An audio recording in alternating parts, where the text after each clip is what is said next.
Welcome in to Steelers Talk. I'm your host, Jack Sperry. I've now had an opportunity to watch the Steelers versus Patriots game over for the second time outside of our live watch party. And I've got my list of 3 negatives for the Pittsburgh Steelers through the first 3 weeks that could be crippling weaknesses if they don't be fixed as the season goes on. And then I've got a list of positives as well coming out of this first 3 game stretch.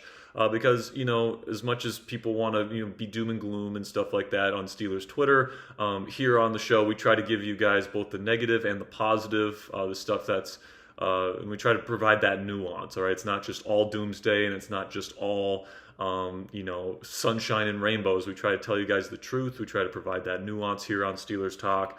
So if you guys want that kind of coverage, that in-depth Steelers coverage every single day, click that subscribe button. We added almost 1,000 subscribers today on the live watch party. Thank you to everyone that watched. It was fantastic, guys. Can't really thank you enough for all the support that you give to me, to Ponzi, our entire crew here on Steelers Talk. So make sure you guys click that subscribe button if you haven't already, if you want that in-depth coverage here on Steelers Talk every single day.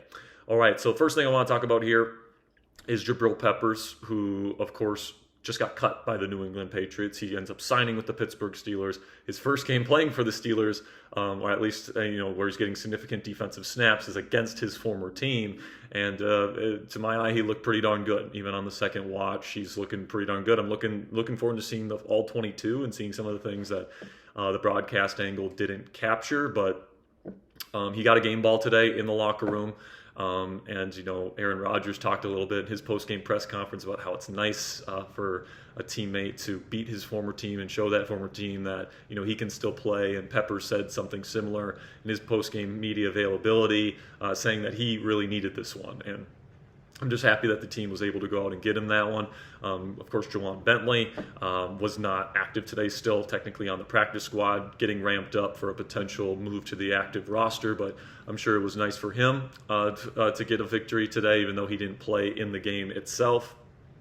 But yeah, I just wanted to start off today's show by saying how happy I am for Jabril, how well he played. I think he's really going to be a good player for this defense this year, guys. Of course, he forced a fumble. He was active in the run game. He's a really good tackler, and just think he's a good football player. So I'm glad that he's here with the Pittsburgh Steelers. But I want to start today's show here in terms of the negatives and positives with the bad news, the negatives here. Because there are 3 things that are pretty darn concerning to me, and I think the first 2 things could be debilitating, crippling weaknesses for the Pittsburgh Steelers this year if they do not get fixed. All right, the first one is pretty obvious. It's the offensive line. Through 3 weeks, man, they're not creating any run lanes. They're not pushing the line of scrimmage consistently enough. They're not protecting Aaron Rodgers. You can tell Rodgers is kind of got a little bit of pocket trauma right now for even somebody that's seen pressure his entire career, and he's got really great pocket presence. You can tell that he is being pushed back because of the pressure that is heading his way. And, just all 5 of these offensive linemen are consistently losing enough where, it is very much a concern because this has been the unit that has held this team back now for a number of seasons, going back to even, the final years there during the Big Ben era. And then, when the Pickett era kind of started, it was the same thing under Matt Canada, and then it continued last year under Arthur Smith with Russ and Fields, and now it's continuing here with Aaron Rodgers at quarterback. And, I said at the beginning of this season, the offensive line is going to be the X factor that decides whether or not this team can realistically win a Super Bowl. Because, if they can set up the run game, we know Jaylen Warren is good enough to be able to take advantage of that space. So if the run game and the offensive line can create that space for the run game, that's going to set up play action, which is going to open up this offense with Aaron Rodgers and open up other opportunities for receivers and just make it more smooth. But, when you have an offensive line like this where they can't get any push at the line of scrimmage, Jaylen Warren has to fight for his life to get just 2 yards and make it 2nd down and 8. Whenever you're having penalties and you're getting behind the sticks and you're getting into 3rd and longs, where Rodgers has to throw the football, but he can't really throw it to any open receivers because the pressure's already getting in on him, and he has to either throw it away or he has to throw it to a covered receiver or he has to take a sack. The offensive line is the thing that makes this offense go. And if it's not good, then this offense is not going to be good. And if this offense isn't good, you're not going to be able to compete against the best teams in the league. So that is by far and away my number one concern at this point in the season. Now, this is a young unit. They're still learning how to play together. There is, in theory, a possibility here where they get better as the season goes on, or maybe they trade for somebody at the trade deadline to help bolster this group, and that's kind of the missing piece that makes everything fall into place. But there's also the possibility here, guys, and we have to acknowledge this, that this offensive line just might stink for the entire season. And Pat Meyer fails this unit again. Mike Tomlin fails this unit again. And despite having a second-round pick at center, despite having first-round picks at both tackle spots, despite having a fourth-round pick at right guard, this unit might be debilitating for this team yet again. And that's legitimately a possibility at this point. That is by far and away my biggest concern with the Pittsburgh Steelers as we sit here today.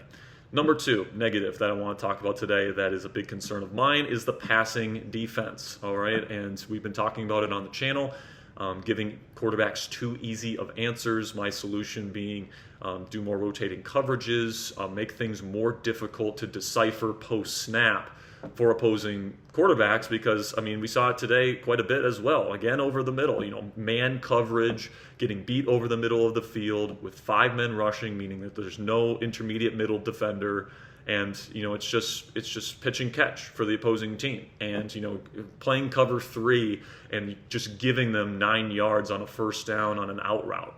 That's the type of shit that just drives me crazy. There's just too much of it. When it comes to the defensive schematics and play calling from the Pittsburgh Steelers under Terrell Austin. So obviously it's Mike Tomlin's game plan, but Austin's the one calling the plays. But I think it's pretty clear that over the last 3 weeks, these 3 quarterbacks, Justin Fields, Sam Darnold, and Drake May, have all been able to move the football very effectively, especially on money downs, third downs and fourth downs. And I think, when you get into that third down situation, you kind of look for matchups and you look for advantages in terms of the defensive alignment. And I think that the Steelers are giving them too many easy answers in those types of situations. Whether it's cover 2 and you're playing off and you're just giving them a super easy little window to just hook in there and, or whatever, or playing too much man when you don't have your man corner, Joey Porter Jr. out there. It's just not good enough, man. And again, I said it in the postgame show, the instant reaction earlier tonight, you give up your 11th straight game of over 300 yards of offense, and it wasn't because of the run game. We'll talk about the run defense here in a second that did a lot better today. It was the passing defense today that couldn't get it done. Peyton Wilson gave up the second touchdown of the day today because he was supposed to be the middle defender in Tampa 2, and he decides to go into the hook curl instead. And it's a big miscommunication, and it's a lack of execution on the part of Peyton Wilson. So once again, this is a lack of execution from this defense that's supposed to be one of the best in the National Football League. So, I think to be the best defense in the league, you have to have a high level of discipline. And right now, especially in the passing game, we have not seen that level of discipline from this unit. I did think, there are certain areas where they did get better today. They didn't give up as many 20-plus yard receptions today as they have in the first 2 weeks, but certainly still giving up quite a few chunks. And I'm sure, once we get the film, I'm going to be breaking down a lot of the things that went wrong with the Pittsburgh Steelers pass defense this week. By far the best part about this pass defense was the pass rush, which we'll talk about here in just a second. The third concern that I have is that I think the Steelers probably need another receiver.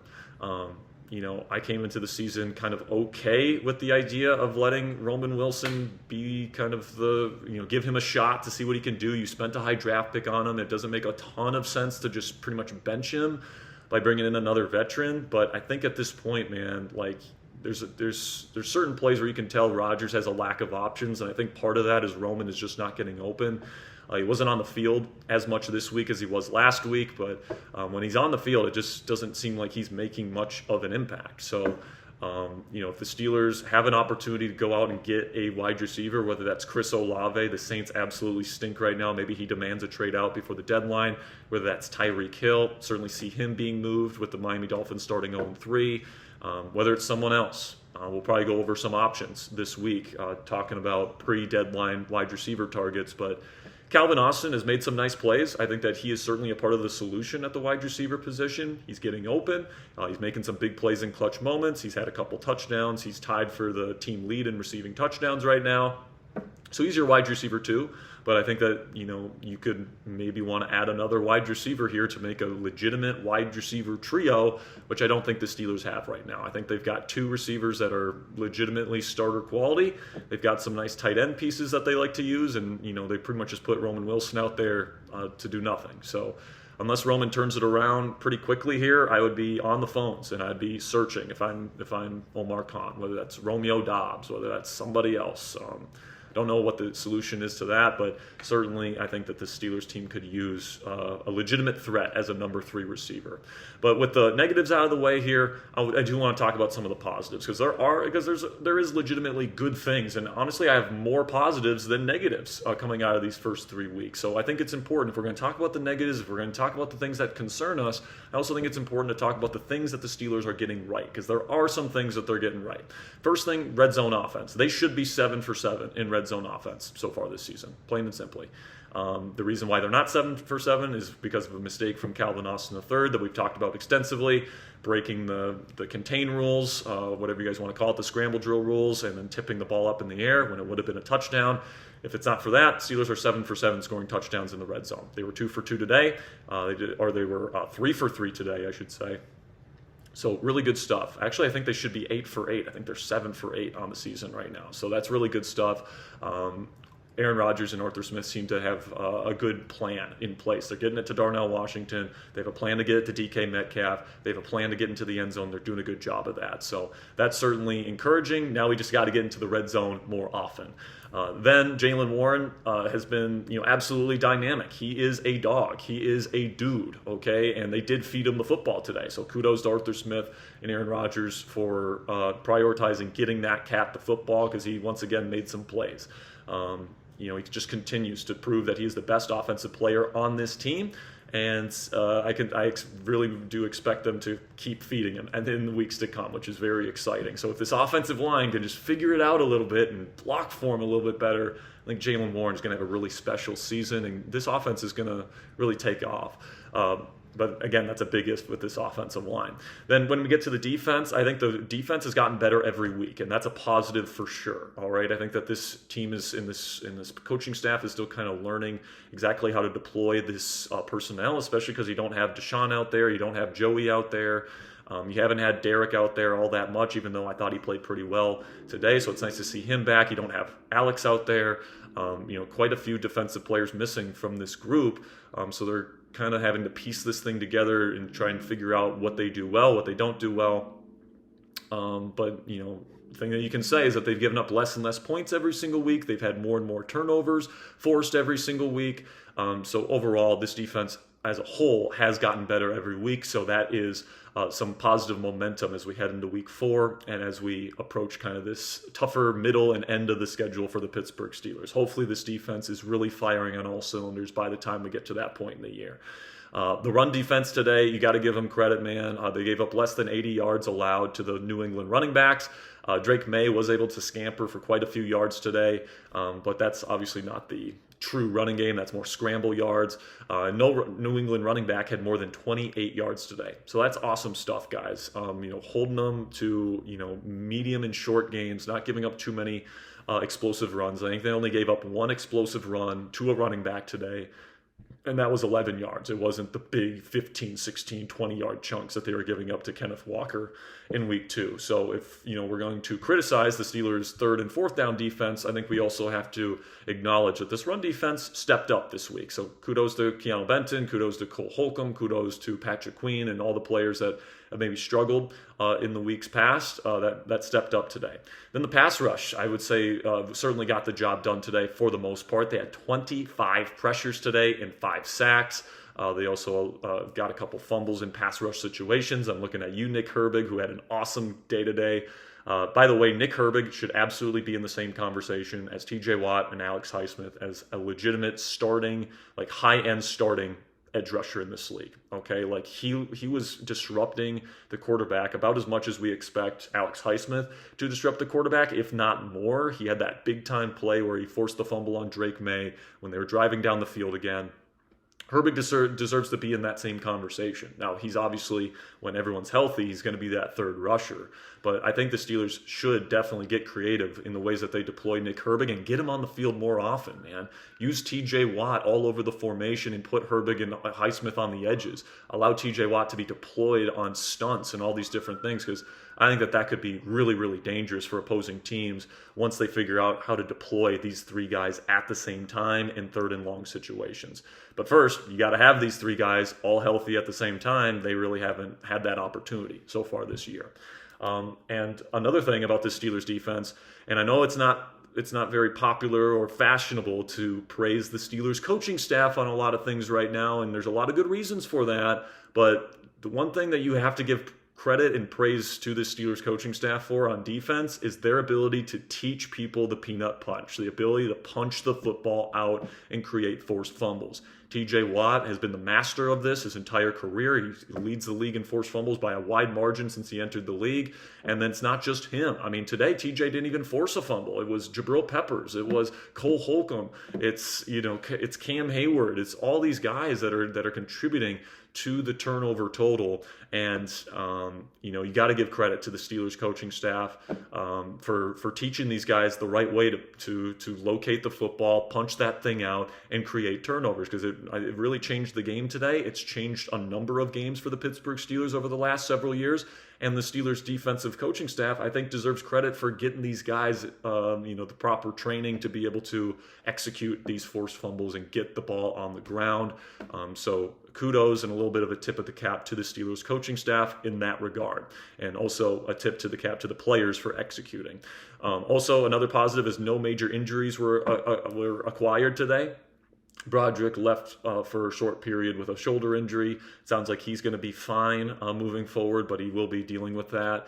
And then Darius Slay left with a little bit of a lower leg contusion, I think is what Mike Tomlin called it in his post-game press conference, but he was able to return to action. So nothing major, nothing that's going to take people out for weeks or anything like that. And now we hope that we can get Deshaun Elliott back this week. Now we hope that we can get Joey Porter Jr. back.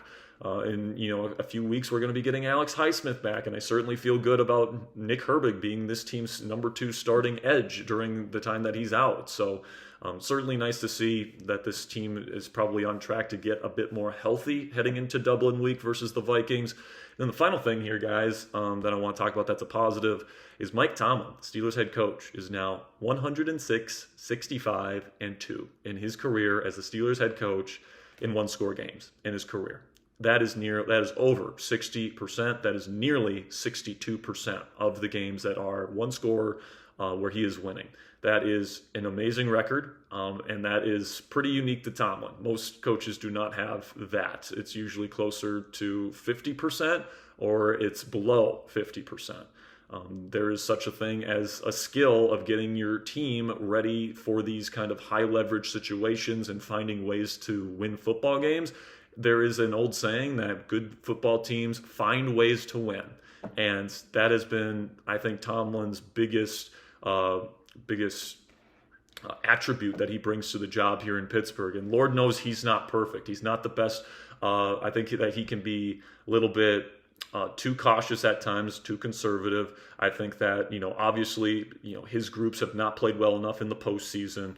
I think that his team building philosophy in terms of giving the defense all the money, not investing in offense, certainly something that you can point to as a weakness. Tomlin is not a perfect head coach. I will be the first one to acknowledge that, but I also think that it's not so binary where a lot of people want to be like pro-Tomlin or anti-Tomlin, where I just want to be like, he's got good and bad things attributed to him. How about we give him the proper credit for the good things and the proper criticism for the things he doesn't? And that's kind of where I stand on that. And games like this where it's ugly and you're not really playing your best football for large chunks of this football game, but you're still finding a way to win the ball game on the road in a tough environment. It's a skill, man. And, Mike Tomlin, with over 60% win percentage in one-score games, that is easily first in the National Football League among coaches that have been coaching for at least 5 years. I think the only one that has a higher one is Kevin O'Connell of the Minnesota Vikings, and he hasn't been in the league for 5 years yet. So Over almost a 2-decade span to still be over 60%. That is pretty impressive from Mike Tomlin. Certainly not a perfect head coach. I have my issues with him, but certainly nice to have a coach that instills mental toughness in his groups to be able to pull out these tough victories. Now, to wrap up today's show, I know we're approaching almost 20 minutes on an at-home video here, guys, so for all the real ones still with me here talking Steelers football, I appreciate you, but I just want to finish up here with some general thoughts on the team 3 weeks into the season.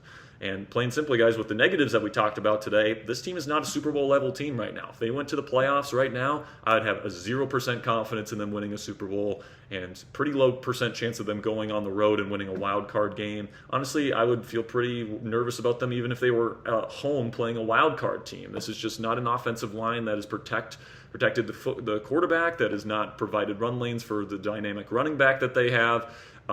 This defense, especially in the passing game, has given up way too many easy answers to opposing quarterbacks. This team has a little ways to go. In fact, probably a long ways to go, especially in the O-line and passing defense departments here before we can start calling this team a legitimate Super Bowl contender. But keep in mind here, guys, that we are still in September, and you are a much different team in January than you are in September. And the goal is not to be a Super Bowl level team in the first month of the season. Your goal is to be a Super Bowl caliber team once you get into the playoffs.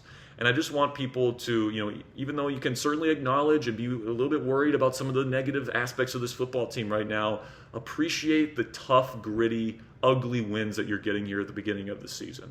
All right, because obviously those win totals count just as much now as they do in January, and the goal is to get to a place where you punch your ticket to the dance and you give yourself a chance where hopefully you're playing your best football by the end of the season and you have a ticket to try and go on a run. And these wins, they're going to count in December and in January when the final tally for the season gets tallied. And we might be looking back saying, we weren't playing our best football, but this team gutted out some early season wins and were able to help us get into the postseason and help us hopefully win a playoff game for the first time in a long time this year. Obviously, the O-line and the defense is going to have to be playing better in order for that to be a possibility. But with the youth of this offensive line, there's certainly a reason to believe that they will get better as the season goes on and as they continue to gel. There's also a reason to believe that this defense will get better. Again, a lot of new pieces, and hopefully they find something schematically that works for them and this group. Hopefully they get healthy, stay relatively healthy as the season goes on, and hopefully this team can hit their stride midway or down the stretch, and they're playing really good football by the end of this season. If you think that a slow start means that you can't be good at the end of the season, just look at the Philadelphia Eagles last year. All right, they had some really big issues the first 4 weeks of the season. They were 2-2 heading into their Week 5 bye week, and then they come out of that thing, completely fine-tuned, ready to go, and they don't lose another football game. In fact, they still haven't lost a football game since that Week 5 bye that Jalen Hurts has started and finished. Now, obviously, Steelers certainly have a long way to go, and they certainly have a long way to go from being like a team like the Philadelphia Eagles were last year, right? But the moral of the story there is not that the Steelers are the Eagles. The moral of the story is, there's a lot of teams figuring things out this early in the season. And, it's very possible that this team never figures it out. The O-line sucks the entire year. The defense underperforms. They win 9 games, and they miss the playoffs or they lose in the first round. That's a very real possibility for the Pittsburgh Steelers. But there's also the possibility that this young offensive line begins to gel, figure things out as the season goes on. Maybe they add somebody at the trade deadline like Braxton Jones or Rasheed Walker or somebody else to help them on the O-line. Maybe they get another receiver. They certainly have the cap space to make both of those moves if they want to before the trade deadline. The defense gets healthy and begins to gel and begins to find their schematic kind of identity, and then they're playing their best football down the stretch. That's also a possibility at this point. So, certainly there's negatives, certainly there's positives through these first 3 weeks, but that's every NFL team at this point, guys. I would encourage you guys not to panic too much and appreciate the fact that this team is gutting out tough wins on the road to start this season. Now we go to Dublin versus the Minnesota Vikings. Carson Wentz and that Vikings offense looked pretty good today. So did that defense. It's going to be a challenge. I'm looking forward to seeing how this team embraces that challenge. It sounds like it's going to be a home field environment for the Pittsburgh Steelers in Dublin next weekend.